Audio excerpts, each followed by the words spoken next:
बिस्मिल्लाहिर्रहमानिर्रहीम। आज हम जिस रेमेडी को डिस्कस करने जा रहे हैं, पॉलीक्रेस्ट रेमेडी होम्योपैथिक सिस्टम की मशहूर व मारूफ रेमेडी है, हेपर सल्फ। मटीरियल मेडिका में हेपर सल्फ के नाम से मशहूर है। इसका पूरा नाम hepar sulphuris, hepar sulphuris. Source mineral kingdom से इसका ताल्लुक होता है। मिनरल किंगडम, जैसा हमें पता है कि प्लांट, एनिमल, नो सोर्स और कोर्स 6 सोर्सेज हैं, तो इस मेडिसिन का ताल्लुक मिनरल किंगडम से है।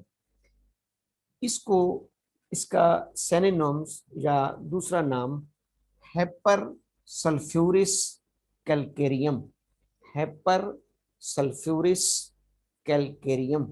एक्चुअली इसके अंदर दो चीजें मिक्स हैं, एक कैल्शियम और एक सल्फाइड। इसका केमिकल फार्मूला है कैल्शियम सल्फाइड, यानी इसमें कैल्केरियम भी है और सल्फर भी है। इन अदर वर्ड्स, हमारी जो मेडिसिन है calcarea carb, lime of carbonate और सल्फर, उन दोनों का ये मजमुआ है, इसलिए इसका फार्मूला बनता है CaS, कैल्शियम सल्फाइड। जहां से हमें याद रहेगा कि इसके अंदर उन दो मेडिसिन को हम जेन में रखेंगे, सल्फर को और कैल्केरिया कार्ब को। अच्छा, एक इसका नाम है liver of sulphur, liver of sulphur. मैं जब भी अपने स्टूडेंट्स को ये मेडिसिन पढ़ाता हूँ तो उनको जरूर बताता हूँ कि इसको हेपर क्यों कहा जाता है। चलो, सल्फ्यूरिस तो सल्फर से है, इसको हेपर क्यों कहा जाता है? हेपर हेपा से निकला है, हेपा या हेपट। जैसा हमें पता है कि लिवर के मुतल्लिका मेडिकल टर्मिनोलॉजी में लफ्ज हेपा या हेपट यूज होता है, जैसे hepatitis, hepatic artery, hepatic when. तो लिवर के मुतल्लिका मेडिकल टर्म क्योंकि हेपा यूज होती है, तो इस मेडिसिन के कंपाउंड को, यानी कैल्शियम और सल्फाइड को जब ग्राइंड करके उसका ट्रेचुरेशन बनाया जाता है, तो उसका कलर लिवर से मिलता है। उसका जो कलर है वो लिवर के कलर जैसा होता है, इसलिए इस मेडिसिन का नाम है हेपर sulphurous, liver of the sulphur, sulphur का जिगर, लिवर ऑफ द सल्फर, ये इसका कॉमन नेम है। हेपर सल्फ्यूरिस कैल्केरियम इसका पूरा नाम है। कैल्शियम सल्फाइड इसका फार्मूला है CaS। इस रेमेडी को डॉक्टर हनीमैन ने खुद बनफ्से नफीस प्रूव किया था, और सबसे पहले उन्होंने इसको 1794 यानी 1794 में अपने पेशेंट्स में इस्तेमाल किया। और सबसे पहले हनीमैन ने उन पेशेंट्स में इस्तेमाल किया जिनके अंदर मरकरी के बैड इफेक्ट्स आ रहे थे। मरकरी की टॉपिकल एप्लीकेशन या बैड इफेक्ट्स को रिमूव करने के लिए डॉक्टर हनीमैन ने 1794 में इस मेडिसिन को इस्तेमाल कराया था। इसका म्याज़मेटिक बैकग्राउंड सोरा है, जैसे हर रेमेडी का एक म्याज़मेटिक बैकग्राउंड होता है, इसका म्याज़मेटिक बैकग्राउंड सोरा है। लॉन्ग एक्टिंग रेमेडी है, यानी बॉडी में इसके असरात 40 to 50 डेज, तकरीबन 2 महीने तक रहते हैं, तो इसलिए ये लॉन्ग एक्टिंग रेमेडीज में शामिल है। थर्मल टेम्परामेंट, ये बहुत ज़रूरी होता है कि हमें अपने पेशेंट्स के साथ अपनी मेडिसिन को लाइक्स के और लाइक्स, सिमिलियर सिमिलिबस क्योरेंटर के फार्मूला के तहत जब हम उसको मैच कर रहे होते हैं, तो ये चीज़ मस्ट होती है कि हमें अपने पेशेंट का थर्मल टेम्परामेंट भी पता हो और जो रेमेडी हम इस्तेमाल करा रहे हैं उसका थर्मल टेम्परामेंट भी पता हो। तो ये चिली पेशेंट्स की, इसके पेशेंट वेरी चिली होता है, इसके पेशेंट का थर्मल टेम्परामेंट वेरी कोल्ड होता है, यानी हार्ट पेशेंट में हम इसको इस्तेमाल नहीं कराएंगे। बेहतर ये है कि इसकी मैचिंग चिली पेशेंट में आएगी, क्योंकि इसका थर्मल टेम्परामेंट क्या है, वेरी चिली। ये इसका ब्रीफ इंट्रोडक्शन है। इस मेडिसिन को सर्जन ऑफ होम्योपैथिक रेमेडीज कहा जाता है। कुछ राइटर ने इसको एक बड़ा अच्छा लक़ब दिया है, सर्जन ऑफ होम्योपैथिक रेमेडीज। वो इसलिए कि जहां पर आपने देखा है कि एक्नी, पिंपल्स, बॉयल्स, बिलखुसूस एब्सेस बन जाते हैं, जहां पर सुपोरेशन होती है, पस फॉर्मेशन होती है, वहां पर सर्जिकल प्रोसीजर की जरूरत होती है। एलोपैथिक सिस्टम ऑफ मेडिसिन में वहां पर सर्जिकल प्रोसीजर करके एब्सिस को ड्रेन किया जाता है, लेकिन वही काम हम हेपर सल्फ से ले सकते हैं।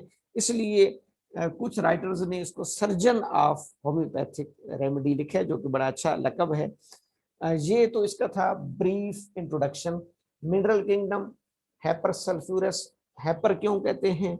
इसलिए कि इसका कलर जिगर से मिलता है। Liver of sulphur, calcium sulphide formula, doctor Hahnemann prover 1794। Psora miasmatic background, thermal temperament इसका वेरी चिली।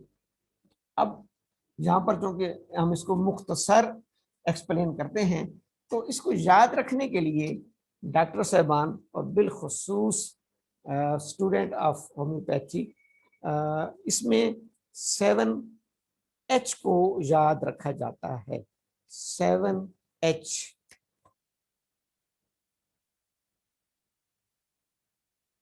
यानी 7H को याद रखा जाएगा। 7H।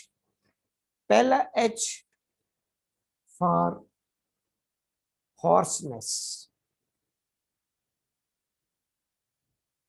Hoarseness, hoarseness. और बिलखुसूस मॉर्निंग में, यानी सुबह के वक्त अगर मरीज का गला बैठे तो उसको हम कहते हैं hoarseness, hoarseness in morning.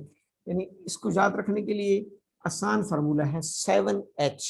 7H hepar sulph start ही H से होती है, तो इसलिए आसान है इसको याद रखना। पहला H हॉर्सनेस, सुबह के वक्त मरीज का गला बैठा हुआ होता है, उसको हॉर्सनेस होती है। दूसरा H hasten suppuration, hasten suppuration. इसका हर जख्म, इसका हर एप्सिस बहुत जल्दी सुपुरेट कर जाता है, यानी उसके अंदर बहुत जल्दी पस बन जाती है, टेंडेंसी टू पस फॉर्मेशन। मरीज का छोटा सा भी इसका कोई दाना बनता है या जख्म बनता है, तो उसके अंदर फौरी तौर पर पीप बन जाती है, उसके अंदर फौरी तौर पर पीप बन जाती है। तीसरा H हाइपर सेंसिटिव। तीसरा H इसका होता है हाइपर सेंसिटिव।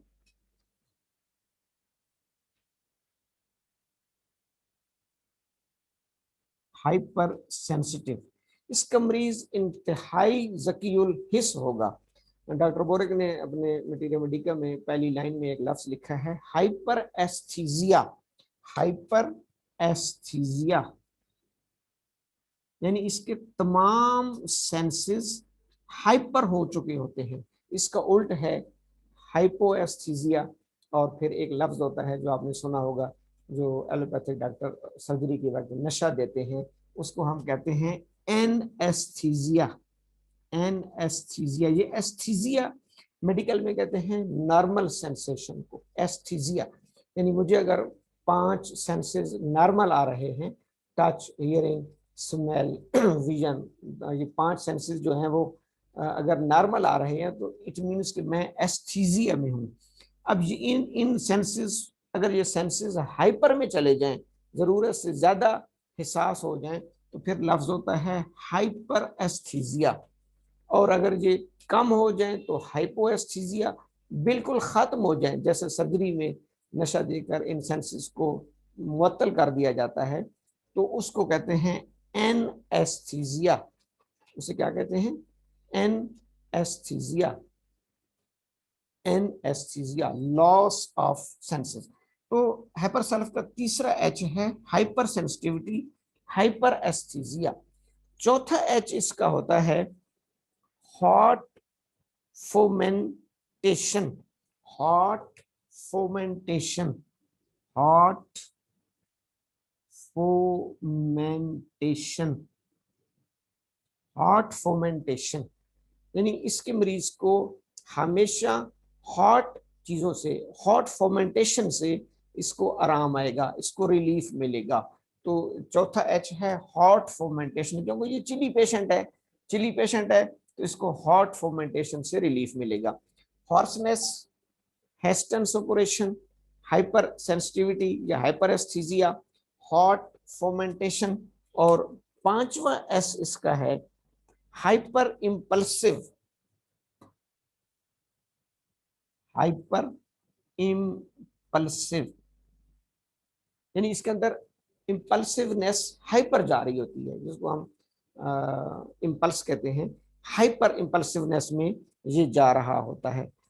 उसके बाद है हैस्टी, हैस्टी, तमाम काम ये जल्दी जल्दी करता है, खाएगा भी जल्दी जल्दी, बोलेगा भी जल्दी जल्दी, पिएगा भी जल्दी जल्दी, हैस्टी, हैस्टी। और उसके बाद है हैवी स्वेटिंग, हैवी स्वेटिंग।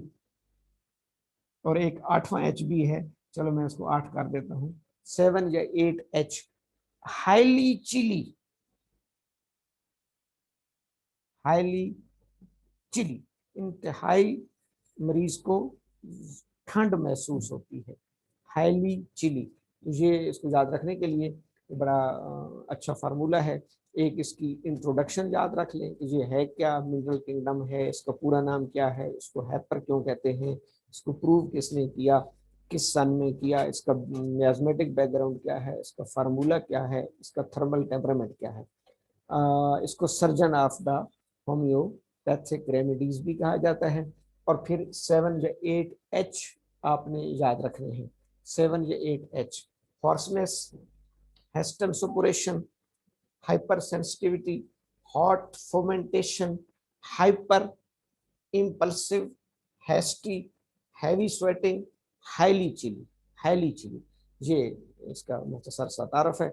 क्योंकि रेमेडीज को इन डिटेल याद रखना स्टूडेंट्स के पास में भी नहीं होता, डॉक्टर्स के पास में भी नहीं होता, तो हमें चाहिए कि हम उस किसी भी मेडिसिन की जो सोल एंड स्पिरिट है, ड्रग पिक्चर है, उसको हम जहन में रख लें, तो उससे हम उससे अफादियत हासिल कर सकते हैं। Thank you, वस्सलाम।